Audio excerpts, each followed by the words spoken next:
Hai guys, apa kabar guys? Puasanya gimana? Lancar kan? Lancar dong pasti ya. Ini kan asistenku udah pulang guys. Karena dia tuh takut kalau nggak bisa pulang karena ini kan udah mulai di lockdown kan ceritanya. Udah nggak boleh mudik lagi. Jadi mereka tuh pulang tanggal 5. Sebelum di lockdown tuh mereka udah melarikan diri duluan guys. Jadi aku sama anak-anak beresin rumah sendiri guys, dibantuin sama Mae. Tapi untungnya si Mae tahun ini nggak pulang sih. Jadi Lebaran tahun ini sangat amat mengenaskan guys. Aku sama si Pak Nistak di sini nggak bisa kemana-mana. Nyokap aku juga di kampung kan, nggak bisa ke sini. Akunya nggak bisa ke sana. Terus Mama Ana dia stuck di di luar sana, jauh di ujung Berung sana di Timor Leste guys.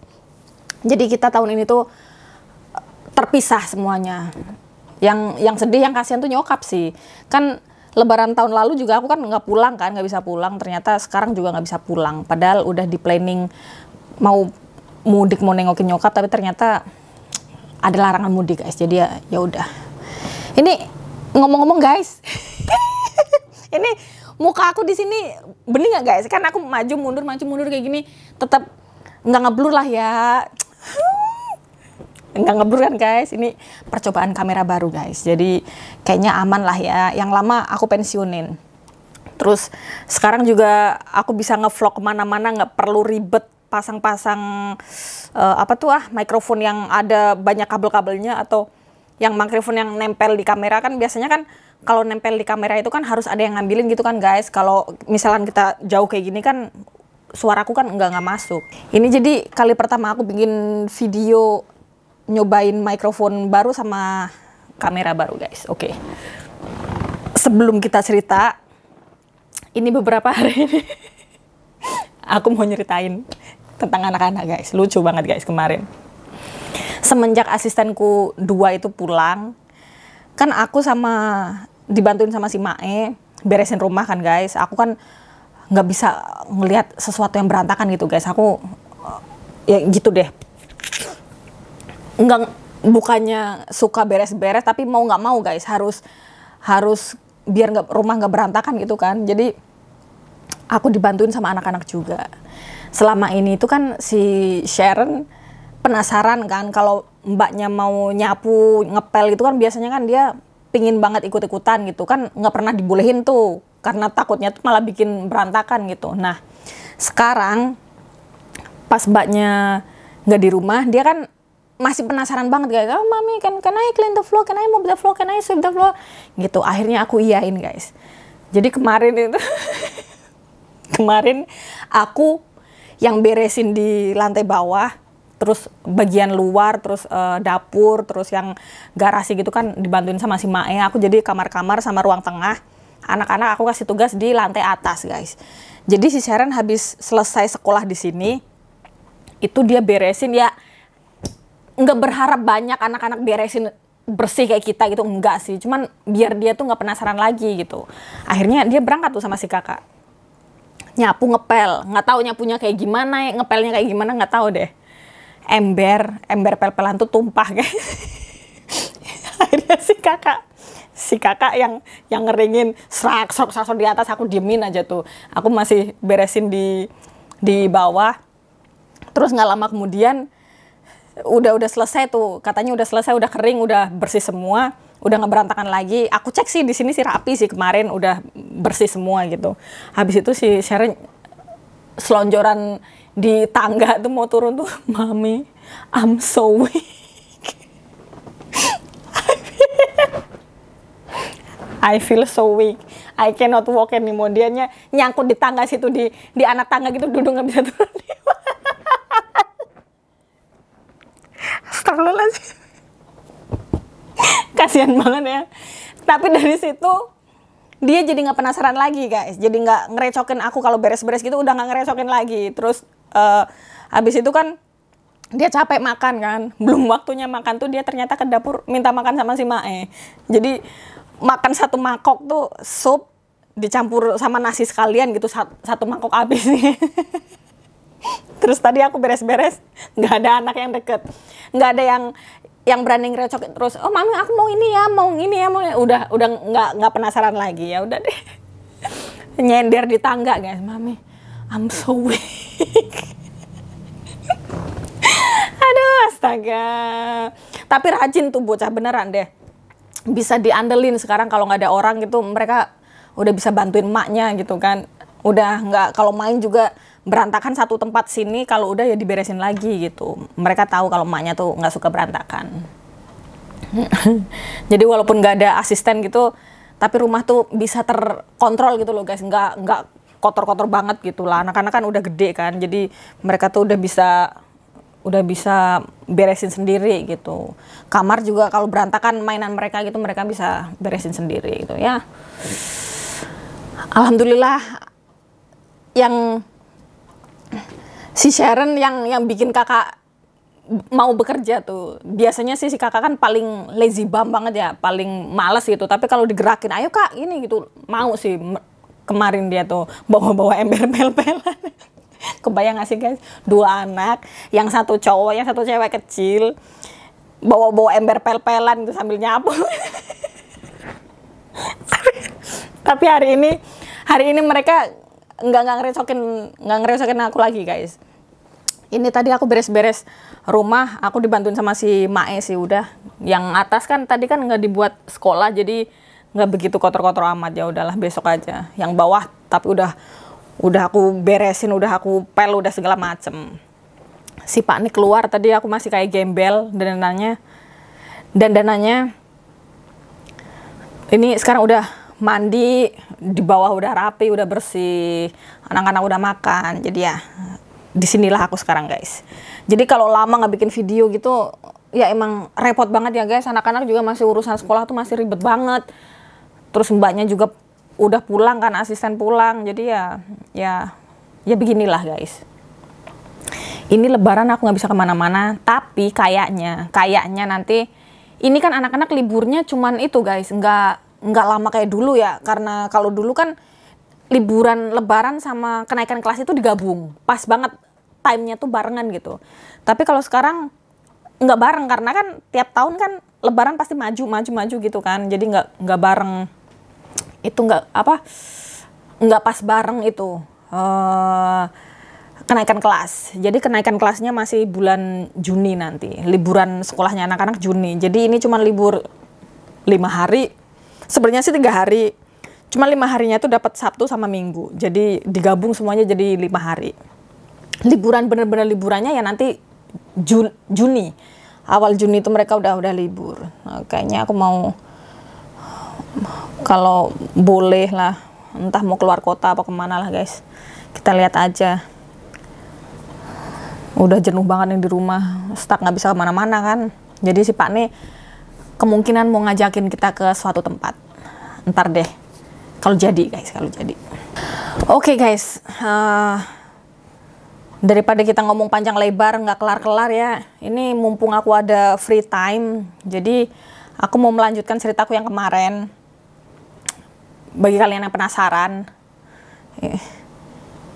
cocok banget nih, kayaknya terang banget di sini ya. Mukaku nggak ngebluran guys. Tadinya kan aku khawatir banget kalau pakai kamera yang lama tuh, kamera Fuji. Itu ngeblur gitu. Ini sekarang kayaknya aman ya guys. Harusnya sih aman. Mama Ana telepon ya. Mama Ana telepon. Assalamualaikum.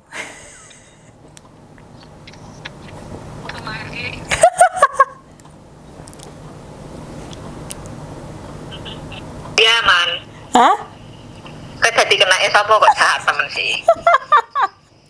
Ini kelakuan kalau lagi teleponan. Kue ngerti pura aku gitu loh, kayak nggak video gitu loh. Ini kelakuan guys. Dia kalau telepon tuh bahasanya tuh kayak gitu. Jauh-jauhan. Katanya aku jadi kene. Tahu kene nggak sih guys? Kene itu loh yang kayak asistennya supir.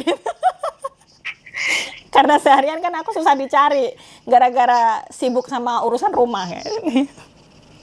Oh alah. Oke, kita lanjut lagi ya guys. Tadi kepotong soalnya Mbak Ana tadi telepon, Mama Ana telepon ya, terus ngobrol sebentar sama dia. Sekarang kita mau melanjutkan kisah perjalanan aku gimana ketemu sama si Pak Ne. Kemarin itu kan udah dari kampung ke Jakarta terus ketemu sama si Pak Ne ya. Terus setelah itu jangan berharap kita terus bareng terus nikah terus hidup seperti sekarang ini guys. Oh tidak, itu masih panjang, masih banyak banget rintangan-rintangan yang aku lewatin. Pokoknya udah naik turun, terjun bebas segala macam tuh udah banyak banget. Tapi maaf guys, ini ceritanya agak terlalu pribadi untuk di-share ya. Jadi aku nggak bisa cerita dari yang pas ketemu si Pak Ne terus. Ya of course lah, pas ketemu sama si Pak Ne itu guys. Pas ketemu sama si Pak Ne itu terus beberapa hari kemudian itu kan kita kan sering ketemu kan, jadi janjian gitu. Apalagi si Pak Ne, aku habis dipinjemin HP sama si Pak Ne itu. Terus nggak lama kemudian tuh dia beliin HP baru buat aku. Terus habis itu ya udah kita mulai deket gitu. Tapi pas setelah itu ada cobaan yang luar biasa lagi guys. Kalau yang kasus kemarin itu aku bilangnya cerita yang sangat mengenaskan. kalian pasti bisa menilai sendiri lah. Kisah selanjutnya itu aku lagi diuji lagi hubungan aku sama si Pak Ne, yang menurut aku ceritanya itu kalau dibanding yang kemarin awal mula aku ketemu sama si Pak Ne, ceritanya dari awal kenapa aku bisa kesini itu nggak ada apa-apanya.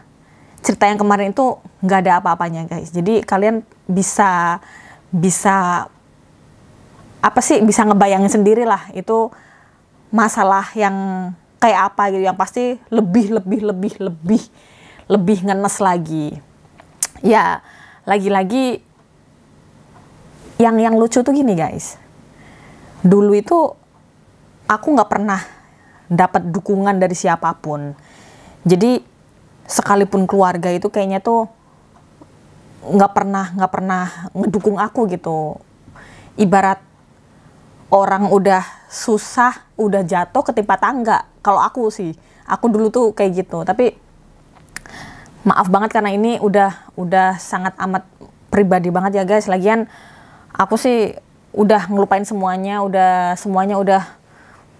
sama keluarga sama itu udah baik-baik aja. Jadi aku nggak mau ngungkit masalah itu lagi karena itu terlalu sakral guys. Jadi sorry banget yang hal itu aku skip dulu. Aku nggak bisa cerita karena aku nggak mau kan nanti kalian yang di sini yang teman-teman aku ntar kalian jadi kayak memihak gitu. Jadi takutnya nanti kalian jadi nggak suka sama si Pak Ne, jadi ada perasaan benci sama si Pak Ne. Jadi ntar sama pihak keluarga aku juga gitu. Ntar aku nggak mau bikin kalian tuh punya rasa benci sama pihak manapun gitu. Jadi mendingan aku skip aja yang ini. Tapi yang jelas hal ini jauh lebih menyakitkan daripada cerita-cerita yang sebelumnya guys. Ya kalian pasti bisa mengerti lah.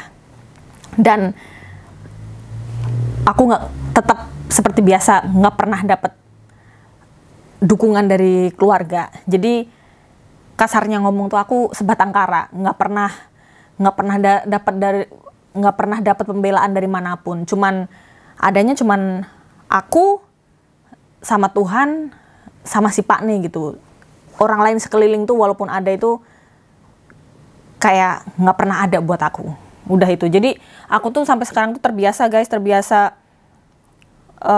kalau punya masalah atau punya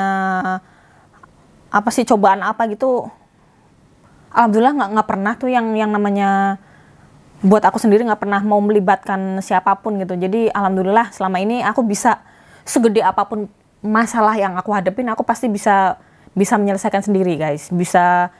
Untungnya tuh masih bisa nemu jalan keluar sendiri gitu, tanpa melibatkan siapapun, tanpa melibatkan keluarga, orang tua gitu, sama sekali nggak pernah. Jadi terbiasa kayak gitu.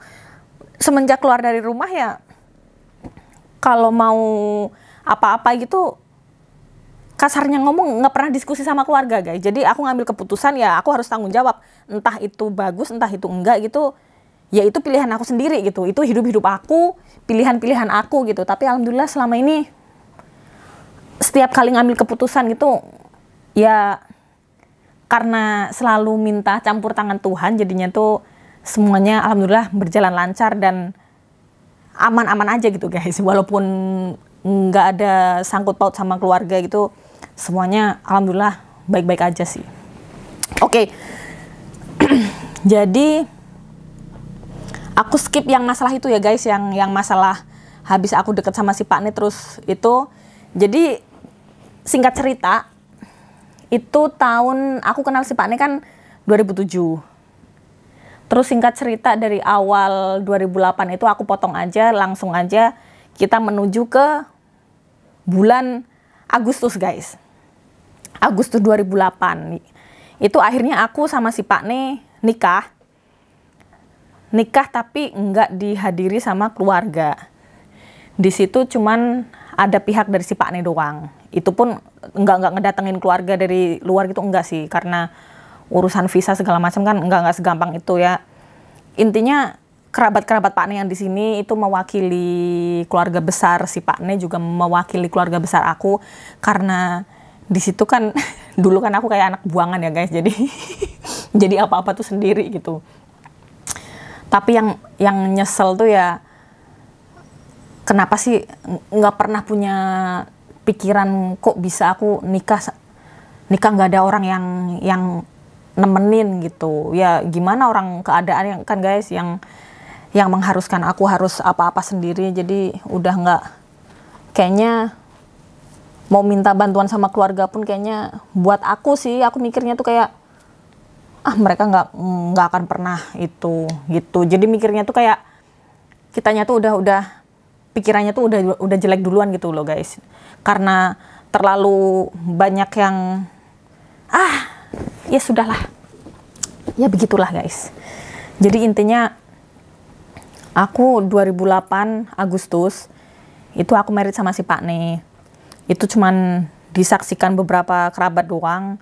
Itu aja nggak ada pesta gede-gedean, nggak ada sama sekali, nggak ada apa tuh guys namanya guys, yang habis nikah terus resepsi, nggak ada sama sekali, nggak pernah. Pokoknya aku tuh seumur hidup nggak bakalan pernah ngerasain hal yang kayak gitu, kayak orang-orang gitu, nggak akan pernah guys, karena kita kan pinginnya kan nikah seumur hidup sekali ya guys. Jadi kayaknya nggak akan pernah. Cuman berdoanya sih semoga langgeng gitu aja sampai akunya anak-anak gede, sampai akunya juga tua gitu. Pokoknya sampai maut memisahkan lah, udah nggak itu lagi, nggak mikir yang aneh-aneh lagi. Jadi 2008 itu aku married sama si Pak Ne. Itu semuanya udah diurusin sama pengacaranya Pak Ne, sama kerabat dekatnya si Pak Ne. Cuman dihadiri sama orangnya si Pak Ne aja sih dulu. Dari pihak aku sama sekali guys. Dan itu kalian tahu, keluarga nggak tahu. Keluarga nggak tahu kapan aku married, kapan aku bunting, kapan aku lahiran. Itu mereka semua nggak tahu guys. Ya karena apa? Karena udah terlalu banyak banget yang aku lewatin ya dulu. Jadi kayaknya tuh ya gitu deh guys. Kalian yang nggak itu susah untuk menjelaskan sih.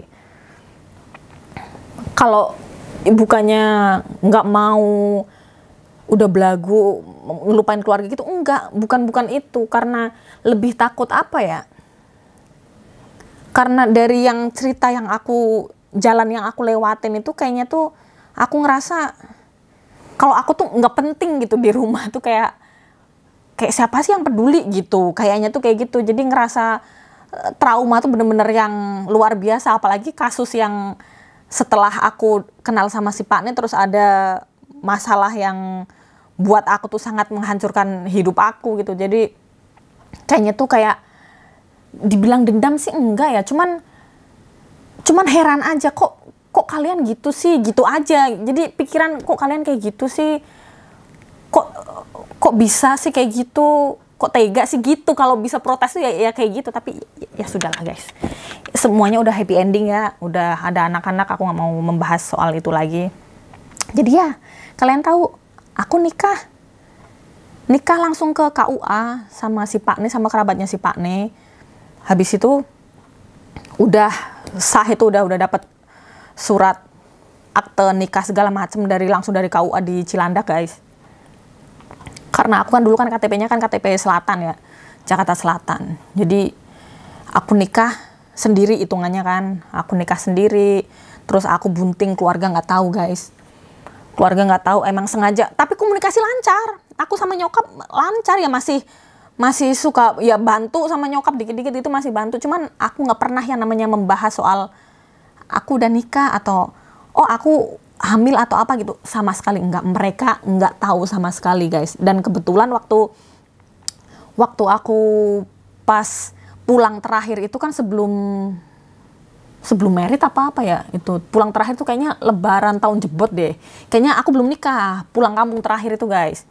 Dari situ terus kan aku kan biasanya kan pulang kan setahun sekali, dari dulu emang biasanya tuh setahun sekali, paling sering itu ya setahun 2 kali lah, lebaran sama tahun baru biasanya. Tapi keseringan aku setahun sekali pulang. Jadi pas aku selama hamil itu aku nggak pulang, jadi mereka tuh nggak terus merasa kehilangan, kok ini lama nggak pulang, itu nggak sama sekali.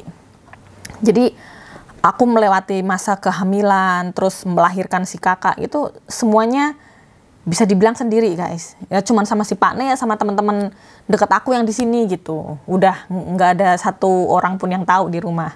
Dan kalian tahu mungkin kalau dibilang kurang ajar ya mungkin aku anak kurang ajar kali, nggak mau ngasih tahu. Tapi ya lagi-lagi aku ngerasa kayaknya selama ini mereka pun nggak pernah ngasih dukungan ke aku, walaupun aku jadi korban juga tetap aja nggak pernah dapet belaan dari siapapun gitu. Jadi ya udahlah. Kalian tahu nggak guys? Aku pulang, aku nikah, mereka nggak tahu. Tahu-tahu pulang itu, kalian tahu kapan? Pas Lebaran, kira-kira pas Lebaran, si kakak itu umurnya udah 5 bulan. Antara 5 bulan, 6 bulan gitu guys. Si kakak guys. Jadi waktu itu nggak ada kabar kalau aku gimana-gimana gitu, enggak. Pas itu aku pulang, cuman aku ngomongnya, aku pulang sama si Pak Ne. Mereka udah kenal sih, udah kenal karena kasus yang sebelum-sebelumnya itu kan dia kan udah tenar tuh di keluarga. Aku bilang sama keluarga kalau aku pulang sama si Pak Ne. Mereka nggak mikir kalau gimana-gimana gitu, enggak. Pas aku pulang sama si Pak Ne,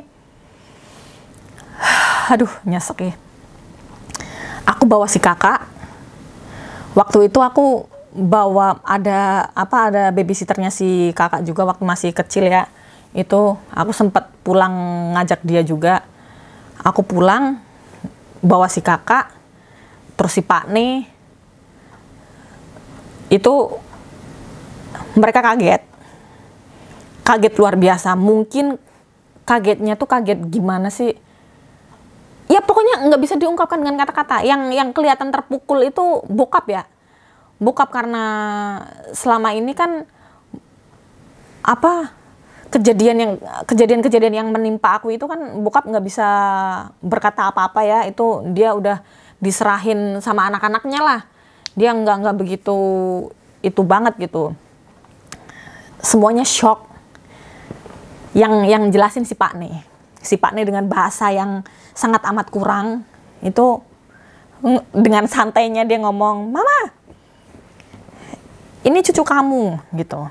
Nyokap langsung, "Oh iya ya," antara kaget, antara bingung, antara ya pokoknya ya gitu deh. Pemandangan yang sungguh luar biasa. Di situ terus terang aku nggak ngerasa gimana sih guys. Terus terang banget ya, terus terang aku penyesalan itu sebenarnya ke bokap. Karena aku gimana pun deket sama bokap ya. Tapi kalau untuk yang lain-lain kayak terus terang dari lubuk hati yang paling dalam buat yang lain tuh aku kayak nggak ngerasa itu. Karena atas perlakuan mereka ke aku itu kayak gimana ya? Ya biasa aja gitu. Aku yang merasa berdosa tuh kayak sama bokap itu guys. Bener-bener yang maafin Sino ya Pak gitu, kayak apa sih? Ya sedih aja sih, sedih aja, aduh, sedih aja guys. Tapi kalau balik lagi ke masalah yang udah aku alamin gitu, sama saudara-saudara aku, sama nyokap juga gitu, kayak seakan-akan tuh kayak gimana ya, kayak ngerasa kalau ibarat anak kecil gitu, kayak aku tuh kayak pingin ngeledek gitu. Nah, sekarang nggak ada lagi yang bisa nyakitin aku gitu, seakan-akan tuh kayak gitu. Jahat nggak tuh? Karena saking bener-bener hati aku tuh udah hancur berkeping-keping berkali-kali, jadinya tuh kayak pas giliran pulang, walaupun bawa anak, langsung ngasih surat nikah aku liatin ke bokap gitu, kayak aku tuh jadi kayak gimana ya, ya itu kayak ibarat anak kecil, pandangan aku ke orang-orang keluarga aku kecuali bokap itu kayak ya itu, nggak ada lagi sekarang yang bisa itu nyakitin aku gitu, seakan-akan tuh kayak gitu guys, separah. Tapi aku langsung meluk bokap, langsung apa sih, nangis aku nangis di bokap lagi duduk kayak gini, aku duduk di bawahnya bokap gitu, aku megang kakinya bokap, aku nangis lagi, ya jelas lah, masa gara-gara kayak gitu aku terus nggak ngelibatin orang tua sih, apalagi buat acara sakral, nikah, lahiran gitu.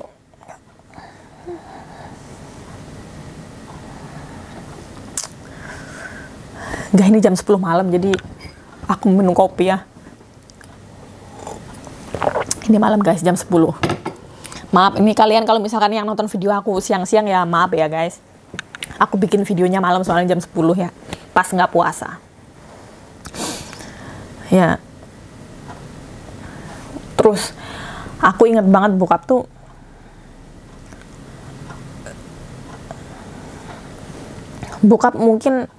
sebenarnya tuh bokap mungkin tahu yang udah aku laluin gitu, tapi dia nggak bisa berkata apa-apa guys. Dia nggak nyalain aku juga, nggak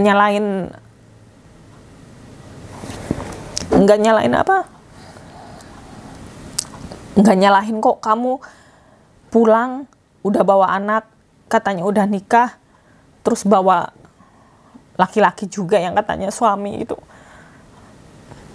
nggak nyalain aku yang itu, sama sekali nggak nyalain aku guys.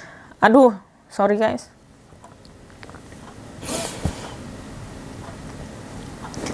Dia malah bersyukur karena maksudnya aku hidup di Jakarta sendiri gitu, tapi aku pulang bawa anak, bawa laki-laki yang katanya suami gitu. Tapi bokap itu ya meluk aku terus, nggak apa-apa nang, nggak apa-apa no, gitu. Terus ya nanya-nanya lah, terus gimana, apa dulu nikahnya gimana, ada yang itu enggak gitu ya. Ya dengan berat hati kan, kita kan pakai wali hakim ya guys. Nyeseknya aku tuh gitu dulu, karena ada bokapnya, kenapa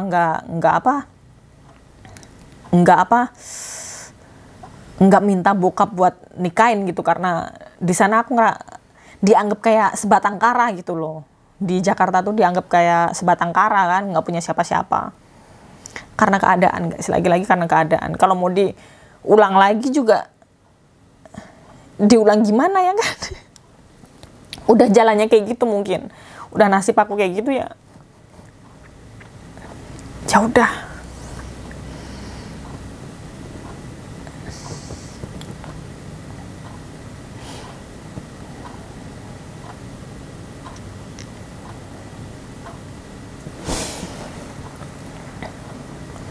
Terus udah keluarga udah shock banget, Udah kaget banget karena nggak ada kabar, nggak ada apa kok. Tahu-tahu udah bawa anak. Tapi yang bokap tuh masih bersyukur lagi. Untungnya laki-lakinya tuh tanggung jawab gitu. Pulang nganterin, jelasin, kita udah nikah, nggak usah khawatir, orang tua nggak usah khawatir. Dia di sana baik-baik aja, nggak perlu khawatir, bla bla bla gitu. Jadi seorang bokap yang tadinya tuh yang terkenal apa ya, susah gitu buat ngelepas anaknya ke tangan orang lain, susah gitu. Tapi bokap alhamdulillah langsung ya udah gitu. Kalau yang lebih tahu kan kamu gitu. Kita percaya sama kamu gitu.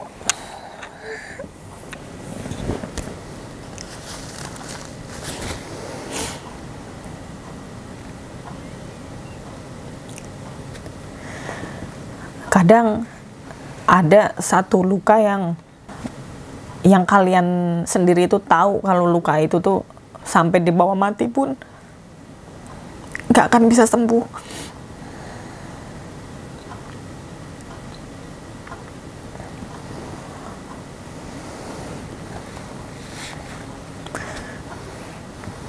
Ada luka kehidupan gitu yang sampai dibawa mati gak akan sembuh, tapi luka itu bisa membaik. Luka itu bisa membaik, tapi kalau misalkan disenggol atau sengaja dikorek-korek ini masih bisa berdarah lagi itu. Yang aku rasain itu, guys.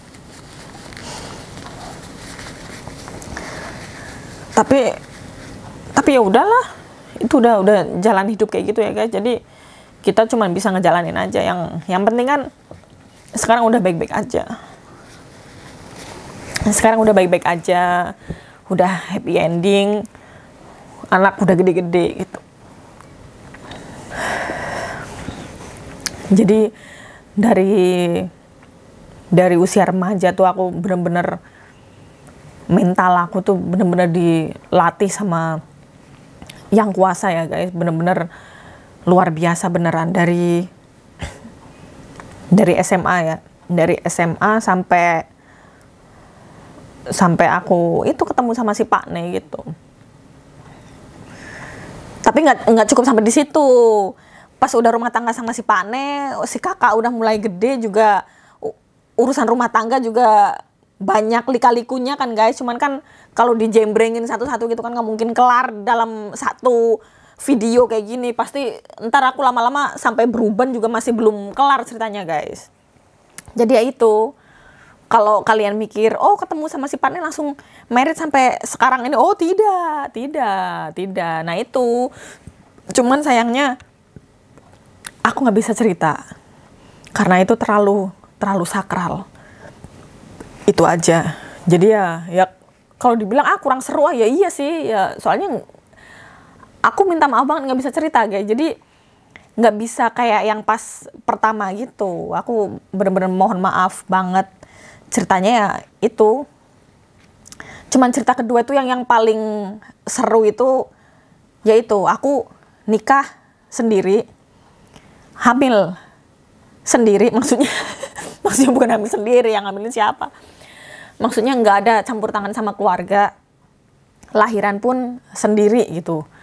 Tahu-tahu pas bawa pulang, anak udah gede gitu, hitungannya udah 5 bulan gitu. Langsung pulang sama si Pak Ne gitu, yang bikin semua shock tuh gitu. Tapi guys, terus terang, semenjak hari itu kayak apa ya, aku jadi karena udah terbiasa aku tuh apa-apa sendiri gitu kan, menyelesaikan masalah sendiri gitu. Jadi malah justru aku tuh kayak di rumah tuh kayak yang paling tua, kesannya tuh kayak sekarang tuh kayak yang paling tua gitu. Semuanya respect sama aku guys, dari nyokap, dari saudara aku gitu.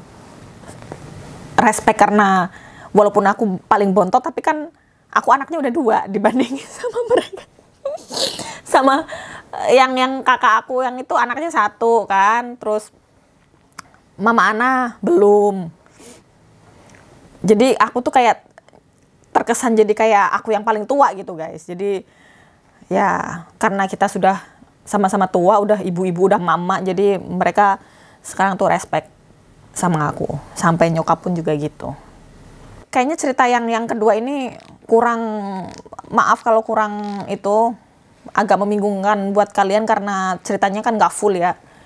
Aku nggak bisa ngasih tahu sepenuhnya karena nggak semuanya harus dipublish kan guys. Jadi ya maaf sekali. Untuk cerita yang kedua ini aku agak sedikit menutupi, nggak bisa terlalu kebuka gitu lebar gitu ya. Maafkan, mohon dimaklumi. Tapi aku mau cerita sesuatu hal yang apa ya guys. Next, aku mau cerita soal si Pak nih guys. Si Pak nih, kelakuan si Pak nih selama kita PDKT, sampai kita nikah, sampai itu pokoknya ntar aku mau cerita soal itu deh, seru deh sampai itu. Biar bisa buat pelajaran kalian semua gitu, yang para wanita gitu. Buat pelajaran kalau misalkan suami gimana gitu, kita nggak perlu membalas secara langsung gitu. Kita doain aja, pasti balasan itu tuh datangnya dari yang kuasa guys, lebih ngilu balasannya guys, dan pantes gitu kayaknya tuh kita langsung ngerasa puas gitu, karena ibarat anak kecil gitu, kita diusilin sama orang itu kitanya diem, tapi tiba-tiba dari belakang kita gitu langsung nonjok orang itu gitu kan, rasanya tuh lebih puas daripada kita yang berusaha langsung gini kan, kayaknya kurang itu guys. Itu pokoknya ntar aku bakalan cerita guys. Aduh ini kayaknya aku ngomong dari tadi, ini kayaknya waktunya udah banyak banget nih, ntar kalian jenuh lama-lama denger cerita aku. Jadi ya udah, cerita aku sampai di situ aja lah guys ya. Oke guys, ya maaf banget kalau ceritanya tuh kurang itu, karena ya aku nggak bisa guys, beneran guys. Kalau bisa pasti aku cerita, tapi karena ini aku harus melindungi banyak privasi ya, itu bukan cuman privasi aku doang, jadi dari pihak keluarga aku, dari pihak si Pak nih juga, jadi ada beberapa hati yang harus aku jaga ya. Jadi ya mohon maaf, kalian harus mengerti ya guys. Jadi jangan bilang apa sih itu gitu. Mungkin buat keluarga aku udah tahu lah perkaranya apa, karena itu kan urusan keluarga. Jadi ya maaf sekali ya guys. Oke guys, nih aku terang lah ya, ini nggak ngeblur kan guys, ini ngerampok si Pak nih guys, ngerampok si Pak nih. Karena yang kamera yang satu itu suka ngeblur gitu, aku gondok sendiri kan. Terus akhirnya aku dapat kamera baru guys. Yuhui. Oke guys, kita sambung lain kali ya guys. Ini langsung mau aku edit nih biar kalian bisa nonton video selanjutnya, potongan yang kemarin. Oke, sekian dan terima kasih guys. Bye.